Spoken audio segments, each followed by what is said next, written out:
Hello and welcome to a very special new segment on the Big Rican on Sports podcast.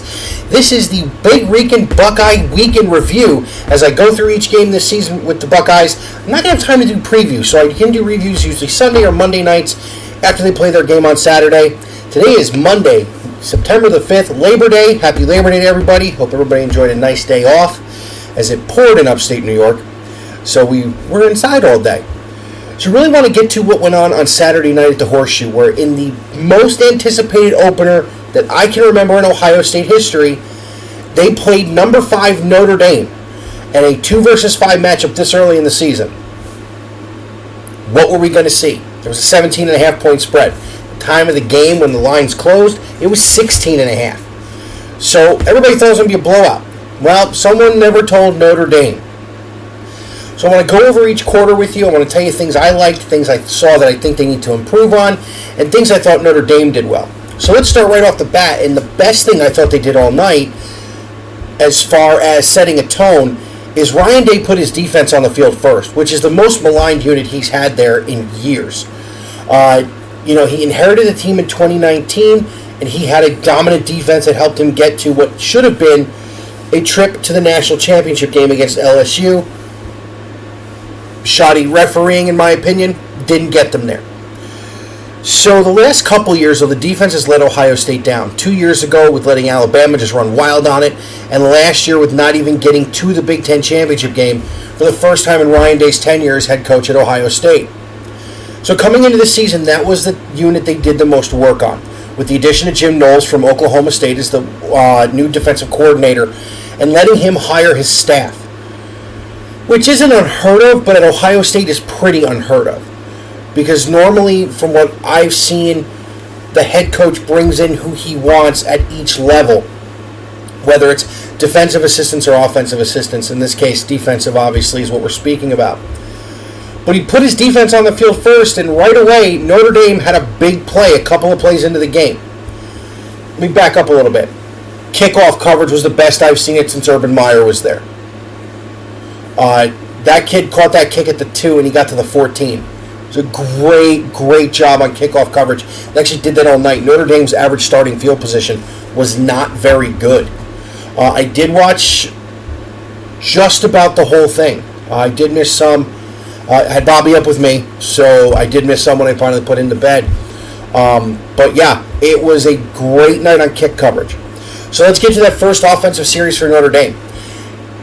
The big play actually happened because a guy tried to make a play when the defensive back, and I can't remember who it was right now, actually went to tried to step in front of a pass and missed. And Notre Dame's receiver took it down into the red zone. So now, as a Buckeye fan who's seen this show one too many times, I'm going, great. Here we go. We're going to go down 7. Notre Dame's going to have the momentum. And this is going to be a night when I'm going to sit on the edge of my couch and wonder if this team is going to be as good as we think it is. Well, the defense stepped up. And at 12-13 in the first quarter, Blake Group kicked a 33-yard field goal to make it 3-0 Notre Dame. They had 3 shots inside the red zone and didn't do anything. A name you're going to hear a lot this year is Michael Hall. He is a monster on the defensive line, stepping in for an All-American in Haskell Garrett. What a great night he had. He was constantly in Buckner's face, the quarterback from Notre Dame. Great night. Bucks get the ball, can't do much with it. And then something else happens as they lose Jackson Smith-Njigba on his first catch of the night. He tried to play a little bit in the second quarter, but after halftime, he was gone. Now, once again, C.J. Stroud is playing with a team that's without its best wide receiver. A defensive struggle from there until 5:32 left in the quarter, when on a third down and Notre Dame brings the house, he hits Emeka Egbuka, who spins away from the defensive back and scores a 31-yard touchdown to make it 7-3 Ohio State. So now you're thinking, okay, they figured him out. Not so much. A long touchdown drive by Notre Dame to make it 10-7 with 12 minutes left in the half. So what was supposed to be a 17.5 point, was a 17.5 point underdog, now had a 3-point lead, and they took that 3-point lead in a halftime. Notre Dame scored at the 11:56 mark of the second quarter.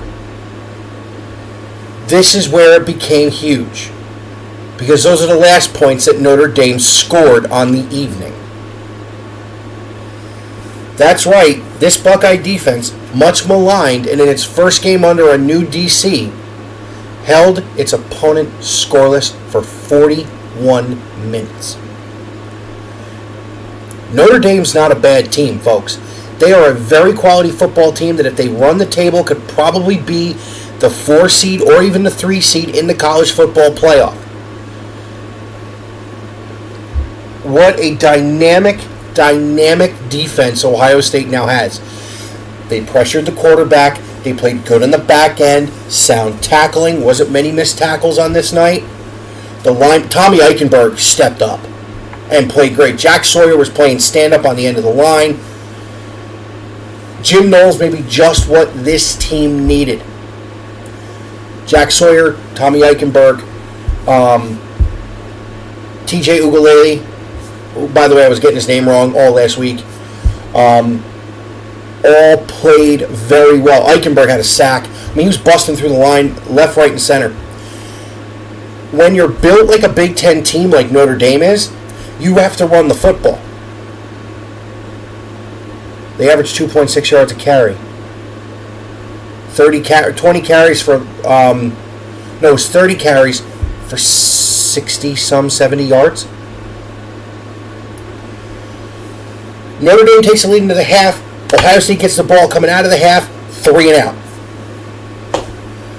This offense only going to put up 7 points? No. With 17 seconds left in the first half, C.J. Stroud again on a third down, again on cover 0 by Notre Dame. They were bringing the house. Hits light-used fifth-year senior transfer Xavier Johnson for a 24-yard touchdown to give the Bucks a 14-10 lead. And then we saw something we hadn't seen for a couple of years. The ground and pound of Ohio State football. I love watching Ryan Day's offenses run. The way they throw the ball, the way they utilize the crossing routes to make teams have to cover straight up or play a kind of zone to keep up with these gazelles he's got in the wide receiver room. The way they can put up points, and a lot of points quickly, if you remember the Rose Bowl. Remember, C.J. Stroud threw 3 balls in a row that all went in the end zone. This team played ground and pound football. With 11 minutes left in the game, up 14-10, Ohio State marched on a 95-yard, 7-minute drive. Mayan Williams just ran the ball right down Notre Dame's throat. C.J. Stroud made a couple of good throws. He went 9 of 9 in the second half. 9 of 9 in the fourth quarter. To end at 24 of 34 for 223 and 2 touchdowns, no turnovers. By the way, it was a clean game. There were no turnovers in this game. Both teams played clean. Travion Henderson had 15 carries for 91 yards. Mayan Williams put up another 80-something. So the Bucs ran for 170, almost 180 yards on the ground. Haven't seen that other than big games from Travion Henderson for the last season. It's been a lot of throwing the ball. But they just pounded the ball down Notre Dame's throat. And as Mayan Williams took 4 handoffs in a row, Travion Henderson was trying to come back on the field, and Mayan Williams shoved him off. Basically did the, keep feeding me. And he balled 2 dudes over to get into the end zone to make it 21-10, which was the final score of this great game. What a way to open the 2022 season, a 2-score win over the number 5 team in the country. It's a pretty big feather in the cap. After the game, Ryan Day was asked about his offense, and he goes, guys, we just beat the number 5 team in the country by 2 scores. Let's talk about that. And he's right. Was the line correct with the expectations on Notre Dame coming into the season? I think the line might have been correct. I actually said on the preview show with Jim and Willie the other night, or just with Jim, Willie really talked about the trade and whatnot. I did not think Notre Dame was going to cover, or Ohio State was going to cover. I thought Notre Dame would play them better. I thought they'd win by more than 2 touchdowns. But here's the bottom line. The number 2 team in the country and the number 5 team in the country come into their house, and they beat them by 2 scores. Not much more you can ask for to start a season out of Ohio State. Now, Emeka Egbuka was the leading receiver, 9 catches for 90 yards and a touchdown. Like I said, Trevion Henderson, 15 carries for 91 yards. And again, C.J. Stroud, in the starting of his Heisman campaign against, this is easily going to be a top 10 defense. With Al Golden in there as a DC for Notre Dame, this is a top 10 defense. Again, 24-34, 223, 2 touchdowns, and no turnovers. So there is an injury concern. Jackson Smith-Njigba has a hamstring injury. He will not be available, I don't believe, for Arkansas State, but I don't think they'll need him for Arkansas State. Look for Marvin Harrison Jr. and Emeka Egbuka, who played great. Julian Fleming is going to step up. Xavier Johnson, who is, by the way, he caught the touchdown pass, but the best part was he went out and played kick team, and he's the one that made the tackle on the kickoff.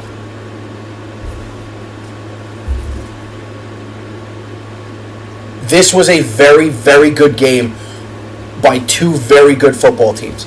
And the sheer fact that it was week 1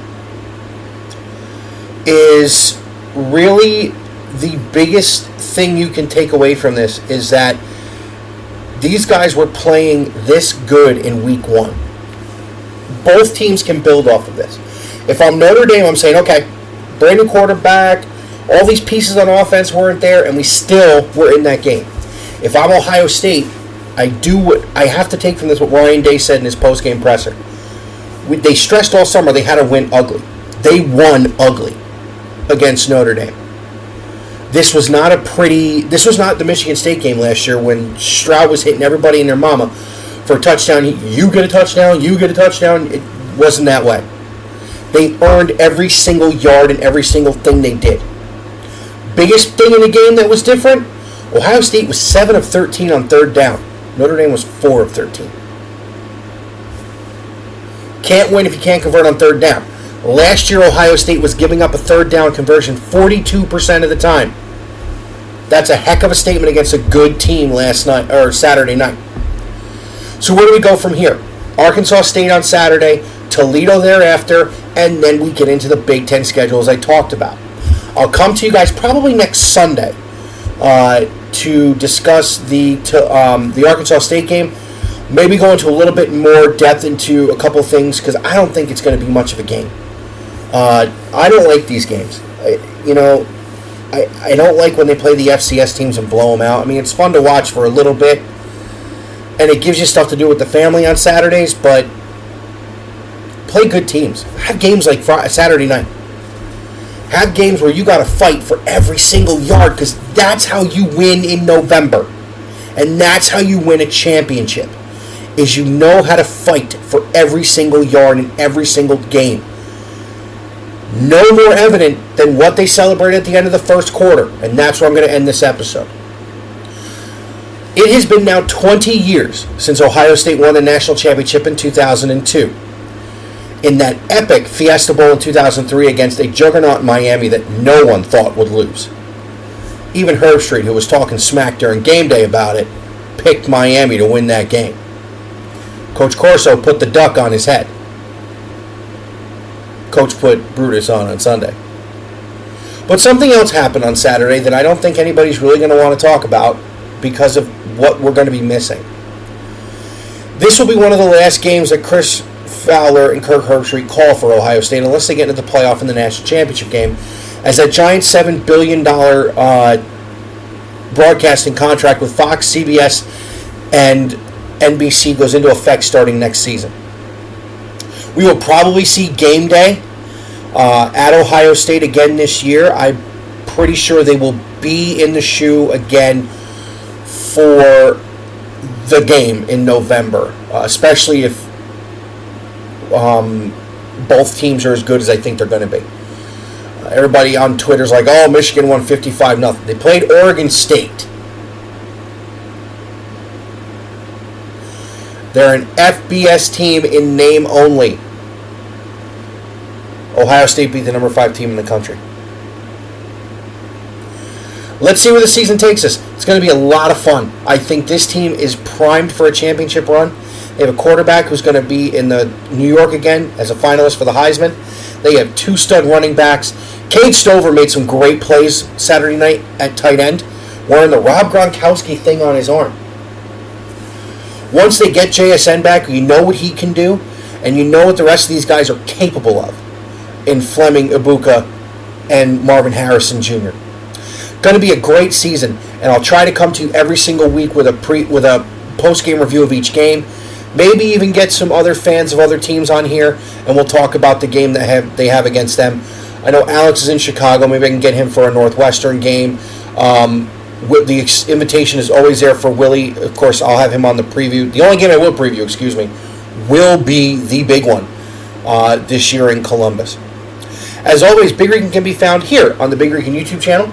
When our live hits go, we can be found on YouTube and on Twitch now. The Twitter is at Big Rican on Sport. Facebook, Big Rican on Sports. Remember, we have a page on Podpage now where all the audio episodes go up. And I'm working on trying to find a way to get the last few lives up onto the audio platforms. And I did a Mets show last weekend that for some reason isn't on Spotify, but it is on Google, it is on everywhere else, it's on Amazon. And the audio places, again, Spotify, Google, Amazon, Pocket Cast, Radio Public, and Anchor. And remember, you just got to ask Alexa to play Big Rican. Thanks for the quick hit. Have a wonderful rest of your week. It's a short one for me because I only work tomorrow. So I'll come to you next week with at minimum just the Buckeye review video. Wow, it's late at night. But I think you're going to see the Wise Guys on Friday or Saturday. Have a great night, guys. Take care.